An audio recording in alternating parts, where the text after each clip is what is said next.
Hvaljen Isus i Marija. Evo sve vas pozdravljam, dragi mladi.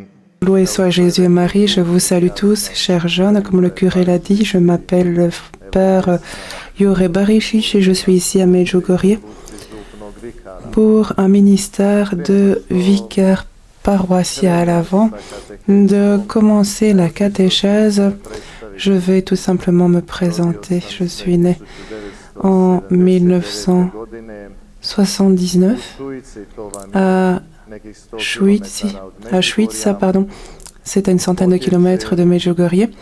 Je proviens d'une famille nombreuse. Nous sommes 11 frères et sœurs. Ma mère est toujours en vie. Mon père, malheureusement,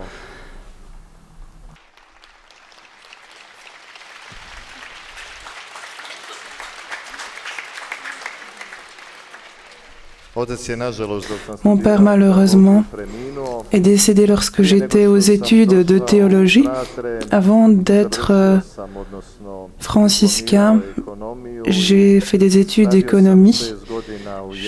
Je suis diplômé en tant qu'économiste et j'ai travaillé pendant 6 ans dans une banque et puis j'ai décidé de devenir franciscain.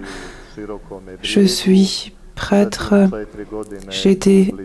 Depuis 6 ans, j'étais à Široki à Čerin et ensuite, l'an passé, suite à la décision du provincial, je suis venu ici à Medjugorje pour réaliser ce ministère. Je confesse, je prends soin des pèlerins et avec mes confrères prêtres et franciscains ici, nous donnons des catéchèses et des retraites spirituelles. Voilà quelques mots courts sur ma vie. Comme vous le savez, le thème de ce festival de cette année, voici ma mère et mes frères, est pris de l'évangile de Matthieu, le 12e chapitre.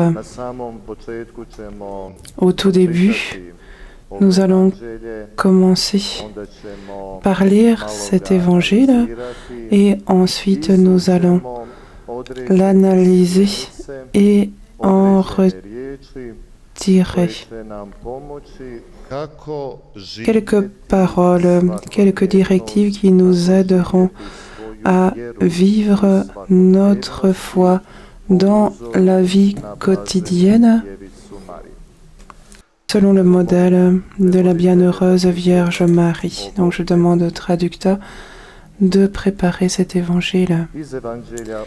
Évangile selon Saint Matthieu.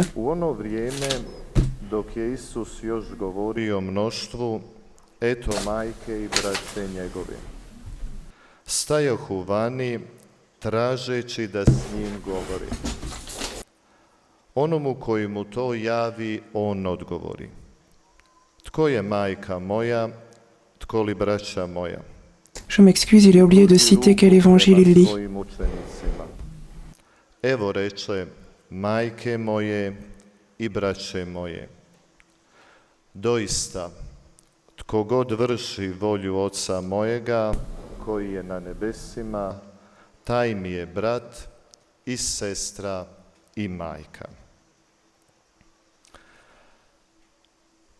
Kao što vidite i kao što ste čuli, comme vous pouvez le voir et l'entendre, Saint Matthieu nous rapporte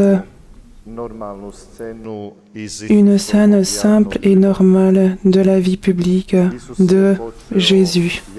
Jésus a commencé sa vie publique, il a commencé à annoncer le royaume de Dieu.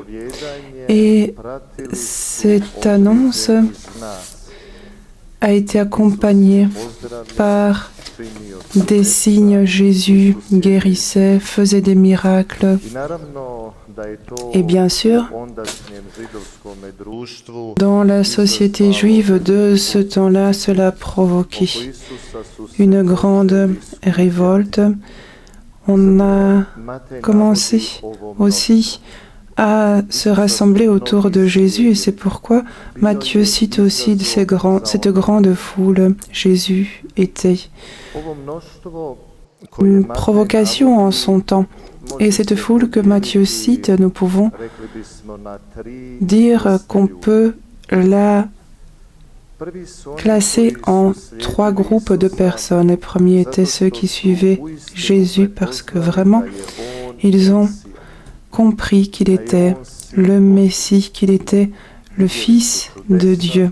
Ils ont vu les miracles, ils ont vu les guérisons et c'est pourquoi ils ont changé de manière de vivre.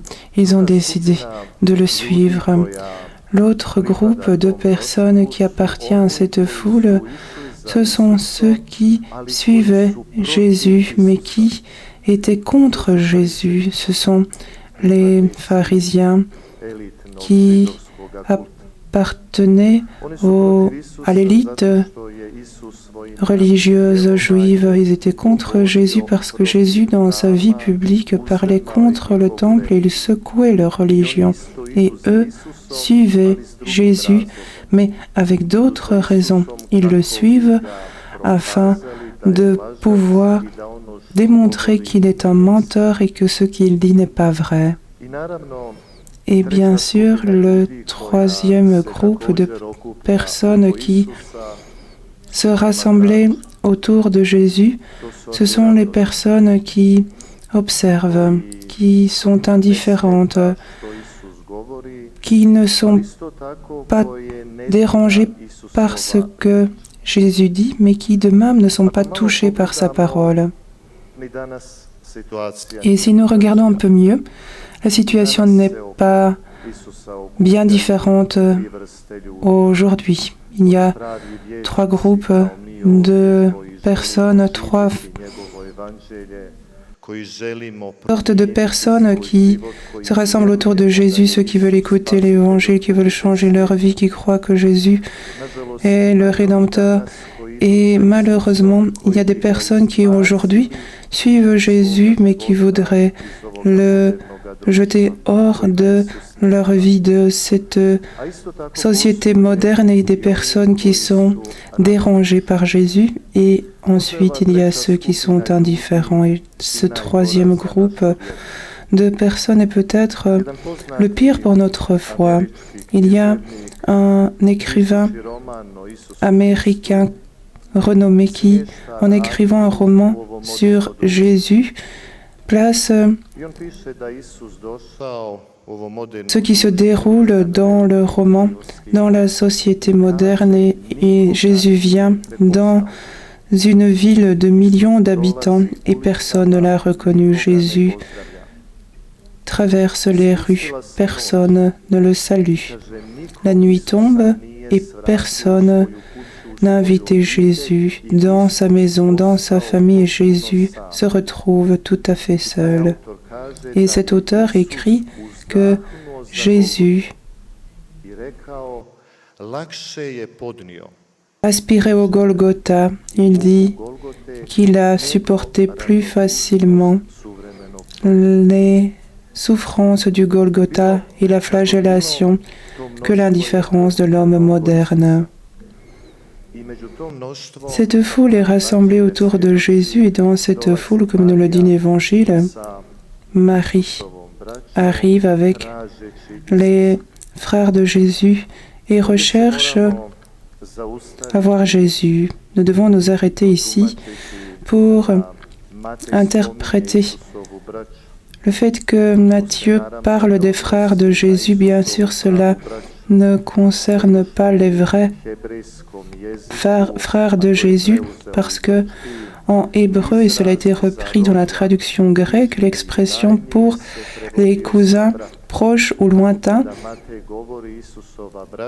que l'on utilise, c'est les frères.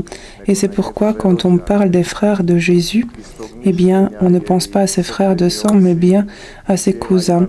Et les pères de l'Église et toute la théologie de Saint Jean est identique, car Jésus confie sa mère son disciple bien-aimé de la croix, car il ne l'aurait pas fait si il aurait eu un frère. Donc nous devons faire attention au fait que quand on dit les frères de Jésus, on pense à ses cousins et à des cousins proches et lointains.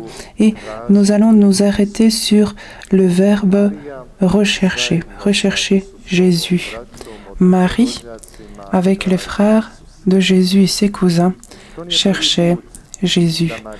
Ce n'est pas la première fois que Marie cherche Jésus. Dans l'évangile de Marc, au 3e chapitre, Marie, de même, avec les siens, cherche à voir Jésus. Dans l'évangile de Luc, dans le 2e chapitre, Marie et Joseph cherchent Jésus dans le temple. Que signifie chercher Jésus? Aujourd'hui, nous, les jeunes, nous vivons tous dans un monde où l'on est empressé, un monde où il y a beaucoup de stress, de problèmes, de préoccupations. L'homme veut faire des études, avoir un travail, prendre soin de sa famille, et dans un tel empressement, il nous arrive très souvent d'oublier Dieu, de le perdre. Et alors, nous nous sentons incertains et nous nous demandons où nous avons commis des erreurs. Que devons-nous faire à ce moment-là? Nous devons faire ce que Marie fait. On dit dans le deuxième chapitre de Luc que Marie s'est arrêtée et est revenue vers Jérusalem. Donc elle est revenue au temple où elle avait vu Jésus pour la dernière fois. Qu'est-ce que cela signifie? Eh bien, cela signifie que nous devons revenir à la prière, revenir au temple. C'est là que nous allons certainement trouver Jésus. Et en fait, c'est ce que Notre-Dame nous dit ici à Medjugorje dans son message du 25 février 2016. Notre-Dame dit ceci: vous êtes perdus, je paraphrase, et vous ne savez pas quel est votre but. Prenez la croix, regardez Jésus et suivez-le.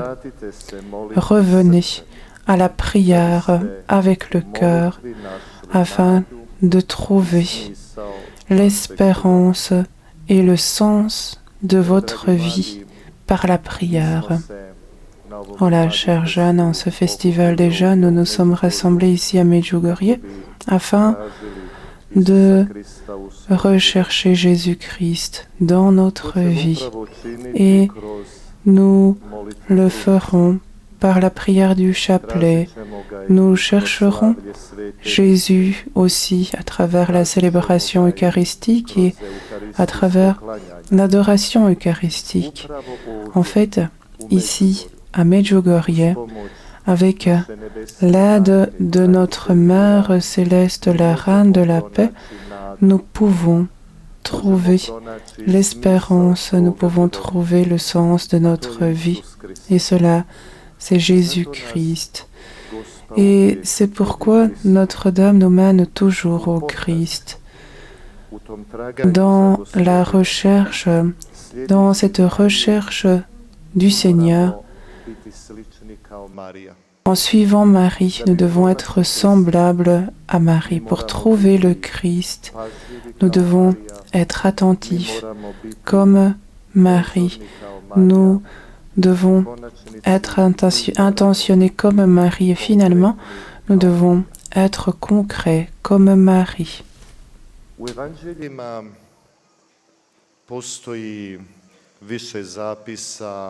Dans l'Évangile, il y a plusieurs textes sur l'attention de Marie et sur le fait qu'elle est concrète. Et peut-être que la chose la plus belle qui a été écrite, c'est dans l'Évangile où l'ange Gabriel vient vers Marie. On dit que l'ange Gabriel est venu vers une vierge. Il l'a saluée et Marie ne savait pas ce que signifiait cette salutation. Peut-être qu'elle a eu peur. Il lui a dit qu'elle allait concevoir un fils. Marie sait dans sa raison que cela n'est pas possible et c'est pourquoi elle entre dans un dialogue avec l'ange. Elle se demande mais comment cela se fera-t-il?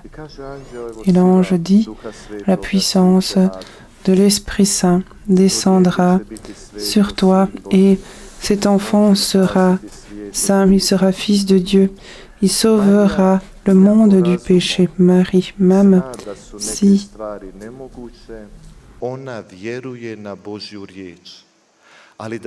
elle sait que toutes ces choses sont impossibles, mais elle croit en la parole de Dieu. Marie est attentive. Elle fait attention à la parole de Dieu et de cette attention à la parole de Dieu vient son attention pour l'homme qui est dans le besoin.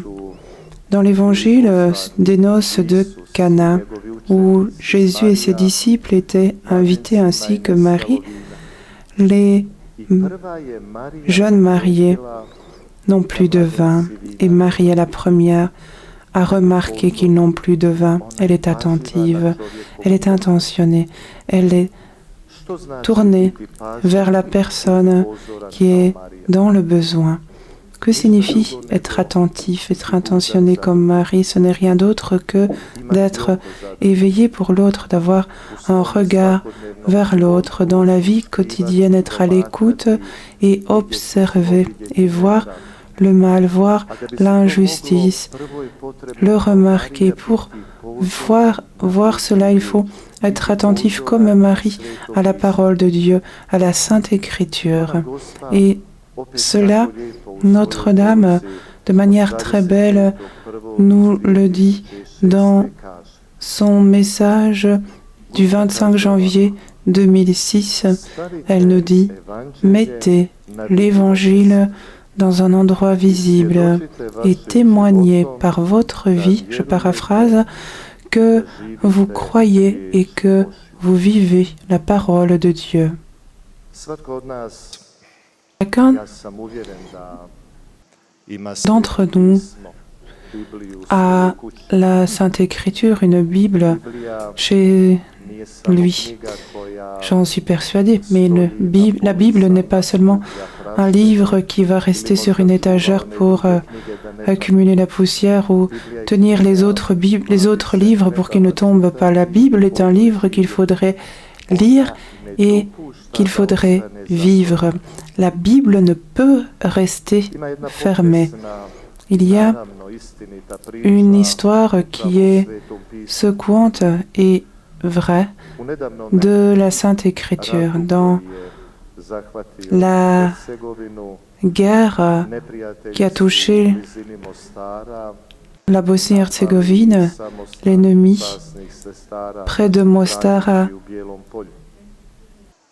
attaqué le monastère des religieuses à Bielopolje et les sœurs ont dû fuir et n'ont pris que ce qu'elles pouvaient prendre. Et un militaire a volé une Bible d'une chambre qu'une religieuse avait reçue lorsqu'elle avait fait ses vœux définitifs. Et il y avait une dédicace sur ce livre.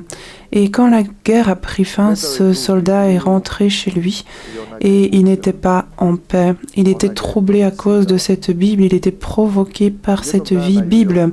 Et un jour, il a ouvert la Bible et il a vu cette dédicace.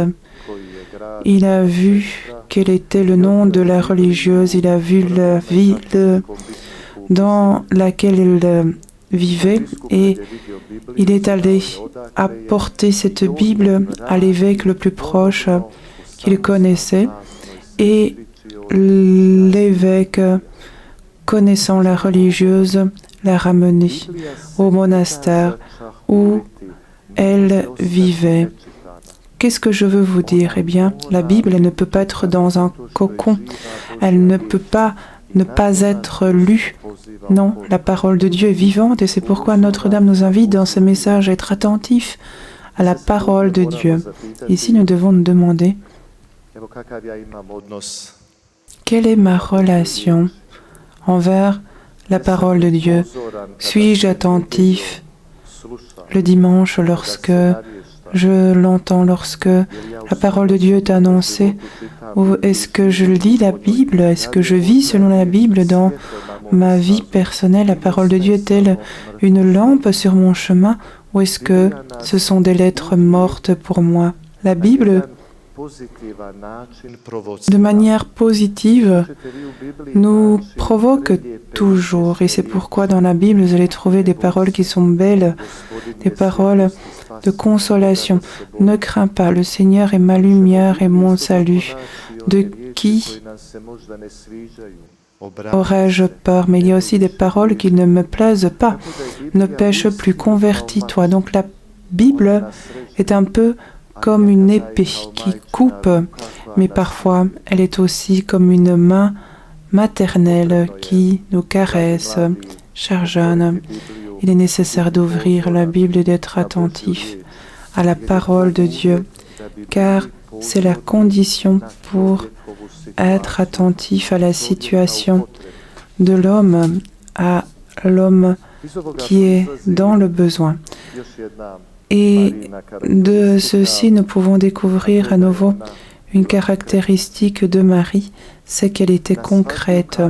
Lors des noces de Cana, lorsqu'elle a remarqué qu'il n'avait plus de vin, elle ne reste pas passive.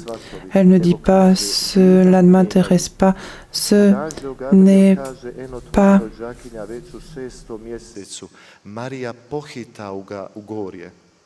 quelque chose qui me touche. Et lorsque l'ange lui dit la situation d'Élisabeth, elle court, elle s'empresse. Ainsi, chers jeunes, nous devrions nous comporter nous aussi. Et nous devrions tout d'abord être attentifs à la parole de Dieu comme Marie. Et ensuite, être concrets dans notre vie comme Marie. Ne permettons pas que nous ne voyons pas ces personnes qui ont besoin de notre parole autour de nous et qui ont besoin de notre aide, qu'elle soit spirituelle ou matérielle. Alors que nous restons sur le côté, nous restons comme ce groupe des gens qui sont indifférents. La parole de Dieu ne nous permet pas une telle chose. De même, on dit dans l'Évangile que Marie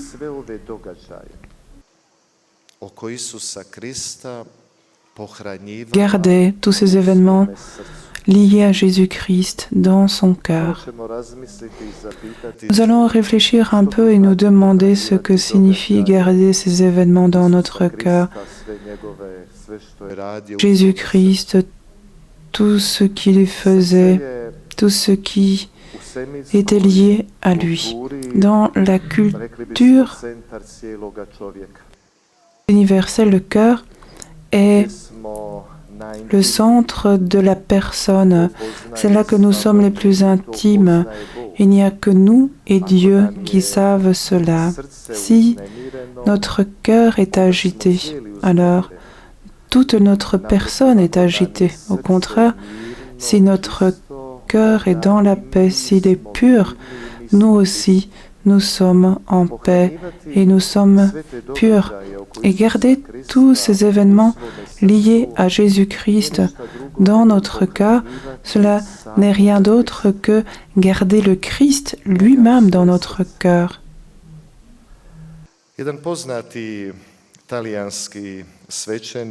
Un prêtre italien bien connu, Bruno Ferrera, a rapporté une histoire instruisante sur ce thème. Cette histoire parle d'un petit garçon qui avait une maladie du cœur. Et ses parents étaient préoccupés à cause de cela. Comment résoudre ce problème? Et ce garçon a entendu comment il parlait de lui, comment il y avait quelque chose d'inquiétant dans son cœur. Et il vient demander à sa mère, mais comment se fait-il que mon cœur ne fonctionne pas bien? Qu'y a-t-il dans mon cœur? Et sa mère lui répond, ne te préoccupe pas, mon fils, Jésus-Christ est dans ton cœur. Et ce jeune garçon devait aller passer un examen préparatif pour l'opération, et quand il est allé voir le docteur, celui-ci était un croyant athée, et le docteur a dit au garçon, nous allons ouvrir le cœur, nous devons opérer quelque chose et tout ira bien. Et le petit lui dit, docteur, lorsque vous ouvrirez mon cœur, Jésus-Christ sera à l'intérieur. Le docteur lui dit, mais non, c'est pas comme ça. Nous devons juste corriger quelque chose, il y a un petit défaut. Et le petit dit, non, Jésus-Christ est dans mon cœur. Et au moment de l'opération, le médecin, bien sûr, a réalisé cette opération. Et l'opération s'est bien passée. Le jeune homme se réveille après l'anesthésie et le médecin vient le voir, et lorsqu'il se réveille, le médecin demande au petit comment il va. Et les premières paroles de ce petit garçon ont été, docteur, qu'avez-vous vu quand vous avez ouvert mon cœur? Et le docteur a dit, j'ai vu Jésus-Christ. Et alors, il s'est converti. Et l'histoire raconte qu'il a commencé alors à annoncer le Christ et qu'il a témoigné avoir opéré tant de cœurs malades, mais qu'il y a tant de cœurs dans lesquels il n'y a pas Jésus-Christ, des cœurs qui sont pourris. Chers amis, qu'y a-t-il dans notre cœur? Gardons-nous Jésus-Christ dans notre cœur, ou y a-t-il d'autres choses? Est-ce que ces événements qui sont liés à Jésus-Christ sont gardés dans notre cœur, dans notre intérieur, ou est-ce que nous rejetons tout cela? Dans un message du 18 mars 2009, Notre-Dame dit de manière très belle à Medjugorje, « Aujourd'hui, je vous invite, je paraphrase, à regarder sincèrement et longtemps en votre cœur. Qu'allez-vous y voir?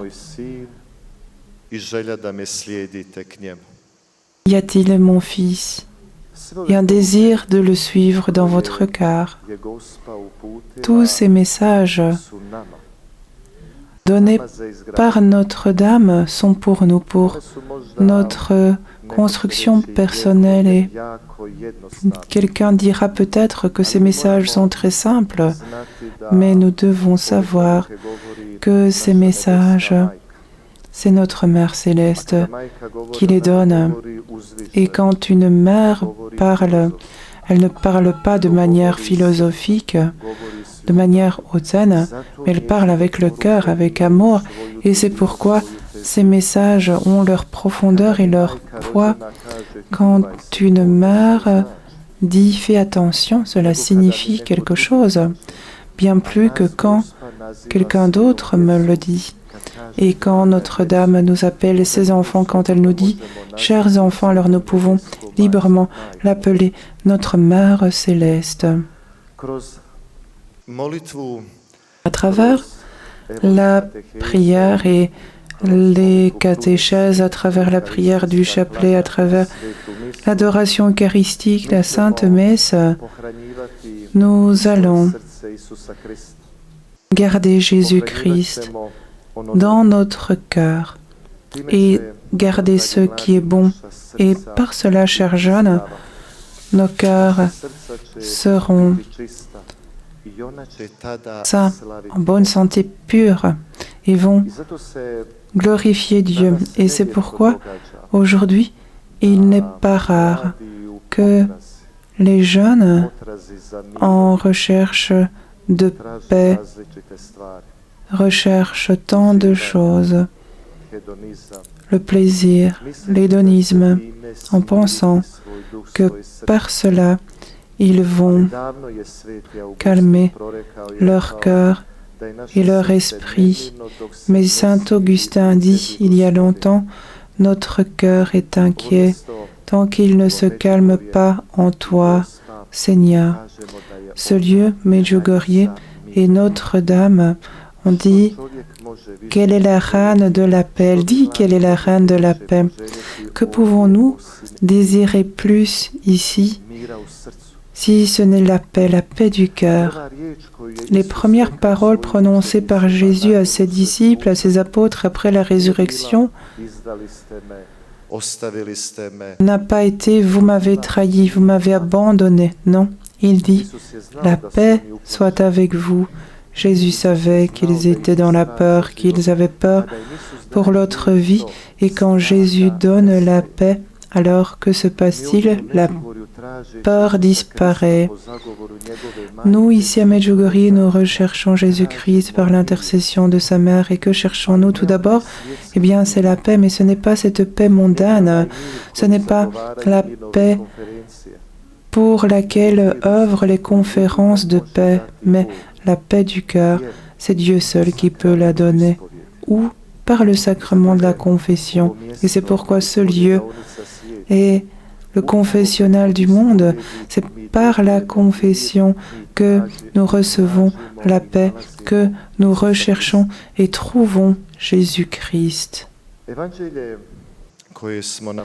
L'évangile que nous avons lu au début nous parle de deux sortes de familles. Jésus pose la question, qui est ma mère, qui sont mes frères? Et ensuite, il étendit la main vers la foule et dit, voici ma mère et mes frères. Et ensuite, il dit, celui qui fait la volonté de mon Père, celui-là est pour moi un frère, une sœur. Chers jeunes, nous nous sommes rassemblés ici au Festival des jeunes pour rechercher Jésus-Christ et nous le rechercherons en suivant Marie, en étant attentifs comme Marie, en étant concrets comme Marie. Et tous ces événements qui ont lieu ici, nous allons les garder dans notre cœur comme Marie l'a fait. Par cela, nous deviendrons une nouvelle famille, la famille de Jésus-Christ, la famille qui réalise la volonté de mon Père, comme a dit Jésus-Christ, et cela, c'est plus que la famille biologique. Donc, toute personne qui fait la volonté de mon Père est pour moi un frère, une sœur. Mais Jésus ici ne dit rien contre Marie. Au contraire, Marie nous précède, elle est celle qui nous fait entrer dans cette nouvelle famille. Et Notre-Dame l'a dit il y a longtemps dans son message du 25 juin 2012. Notre-Dame a dit, je paraphrase, avec grande espérance dans le cœur, je vous invite aujourd'hui encore à la prière. Petits enfants, si vous priez, vous êtes avec moi et vous recherchez la volonté de mon Fils et la vivez. Je répète, petits enfants, si vous priez, vous êtes avec moi et recherchez la volonté de mon Fils et la vivez. La clé, c'est réaliser. La clé pour réaliser la volonté du Père, c'est la prière. Et notre rassemblement ici est prière. Et finalement, comment est notre prière? Comment prions-nous? Notre prière est-elle joie? Notre prière est-elle une obligation, quelque chose qui nous écrase? Il y a un livre qui est très bon qui donne des conseils pour améliorer notre prière. Et là-bas, il est écrit que la prière doit être limitée dans le temps. Nous, les hommes, particulièrement les jeunes, nous sommes limités dans le temps si nous commençons à travailler. Quelque part, on ne demande pas combien est le salaire, mais combien de temps on travaille. Vous emmenez les enfants pour un spectacle, ils demandent combien de temps cela durera.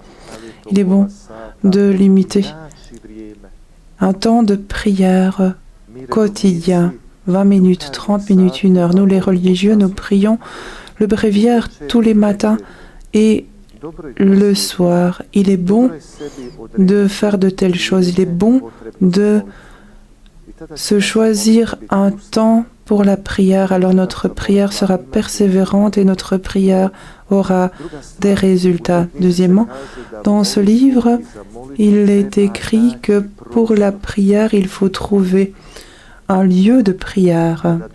Quand nous allons à l'église ou bien ici sur l'autel extérieur, tout de suite, cela nous rappelle que c'est un espace de prière et que nous ne pouvons pas nous comporter comme nous le voulons. Si nous entrons dans la chapelle, nous savons que c'est un espace saint dans lequel on prie. Dans les couvents, les religieux ont des chapelles dans lesquelles ils vont prier. Eh bien, chers amis, chers jeunes, dans notre propre maison, il faudrait que nous ayons un espace qui va nous rappeler la prière. Un de mes confrères, que je ne citerai pas ici, qui se trouve là derrière moi, dans sa chambre, il a un espace où il prie.